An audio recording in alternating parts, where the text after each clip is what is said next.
We're asking for folks to be respectful of the candidates' time. It has happened more than once at the candidates forum for district attorney. 8-year incumbent Jackie Lacey being heckled and interrupted as she tries to make her point. If they couldn't control the protesters so that they only protest when I speak and allow my opponents to speak, that's really not a fair playing ground. So she stopped going to the public forums. Are you surprised at the reaction that she's gotten at these debates? Look, I'm not surprised because I think there is a lot of anger, especially in the African-American community. George Gascon is running against her.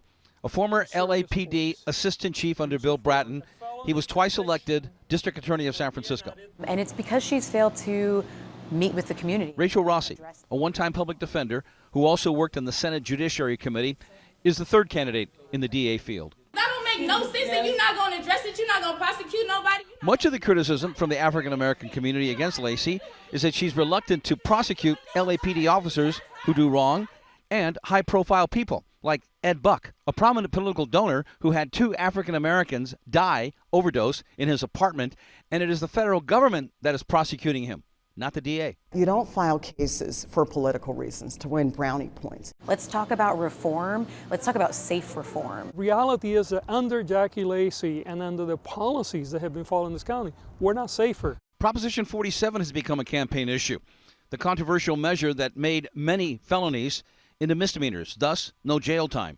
Gascon was the architect of that measure. If locking people up worked, LA County would be the safest county in the world.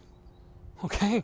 But we're not. If we look at the facts, the only systematic study of Prop 47 found that it was not linked to any increase in crime. Oftentimes these reforms are enacted, but no one thinks about the consequences. No one really gets into the weeds and says, all right, we need this other mechanism. 8 years ago, Jackie Lacey was elected district attorney with 55% of the vote. 4 years ago, she was unopposed. Not this year. If I'm elected, we're going to become a safer community, but we're going to be much more smarter about the way that we use money. I'm the candidate that's talking about specific reforms because I'm the candidate who's been in the courtrooms and understands the reforms that are necessary. The election, March 3rd, 2 weeks away.